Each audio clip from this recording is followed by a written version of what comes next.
বাংলাদেশের সবচেয়ে বড় শিল্প প্রতিষ্ঠান বললে ভুল হয়তো হবে না। অন্তত এটুকু বলা যায় যে প্রথম ৩-৪টি বড় প্রতিষ্ঠানের একটি। এরকম একটা প্রতিষ্ঠানের একজন কর্মকর্তা বছর ২-৩ আগে আমার সাথে হঠাৎ দেখা। তিনি আমাকে দেখে বেশ আবেগ আপ্লুত হলেন এবং অনেকটা জড়িয়ে ধরলেন এবং বললেন, ভাই, আপনার একটি আলোচনা থেকে আমার জীবনের ভিতরে এমন এক পরিবর্তন আসছে যেটা অকল্পনীয়, অভাবনীয়। তো আমি একটু কৌতূহল হয়ে জানতে চাইলাম কোনটা সেটা।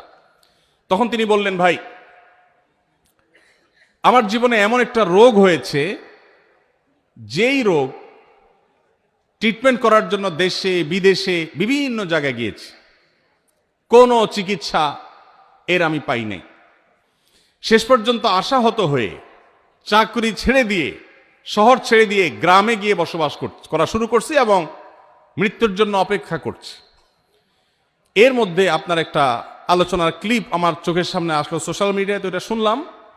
সে আলোচনাটা ছিল আল্লাহর কাছ থেকে অসাধ্য সাধন করার সময় হলো ভোর রাত, তাহাজ্জুদের সময়।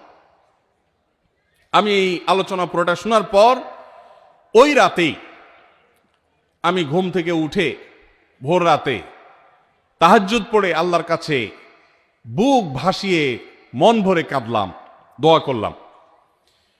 ওই ভাই বললেন যে আমি এত দোয়া করলাম, দোয়া করতে করতে দীর্ঘ সময় আমি পরিতৃপ্ত হলাম, আমার দোয়া শেষ হয়ে গেল।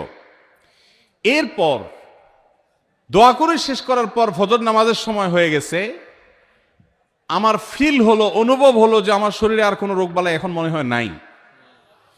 এবং তিনি গত 2 দিন আগেও তার সাথে আমি দেখা করলাম ঢাকায়, গতকালকে দেখা করলাম, 2 দিন আগে না, মাত্র 1 দিন আগে দেখা করলাম। তিনি এখন সুস্থ সবল হয়ে আবার তার চাকরিতে ফিরে গিয়ে স্বপদে সমহিমায় আছেন। তিনি এক সহকর্মীকে ডেকে আমার সামনে বলছেন, এই তোমরা বলো তো, আমি আগে শারীরিকভাবে বেশি ফিট ছিলাম নাকি এখন বেশি ফিট? তখন তার সহকর্মী আমার সামনে বলছে, স্যার, আপনি আগে অনেক বেশি রাগারাগি করতেন, আপনি হট মেজাজি ছিলেন, অনেক বেশি অসুস্থ হয়ে যেতেন কিছু হলেই, কিন্তু এখন আপনি সে আগের সময়ের তুলনায় অনেক বেশি সুস্থ এবং ফিট।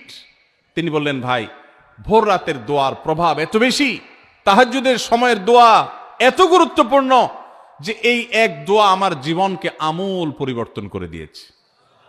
এই জন্য ভাইরা, রমজান মাসে বিশেষ করে যখন তাহাজ্জুদের সময় সাহারি খেতে যখন উঠবেন, সাহারি খাওয়ার পর 10টা মিনিট সময় হাতে রাখেন, বা সাহারি খাওয়ার আগে 10টা মিনিট একটু আগে উঠে উজু করে 2 রাকাত 4 রাকাত নামাজ পড়ে, বা নামাজ পড়ার সময় না থাকলে অন্তত কেবলামুখী হয়ে 2টা হাত তুলে আল্লাহর কাছে একটু চান। নবীজি সাল্লাল্লাহু আলাইহি ওয়াসাল্লাম বলেছেন,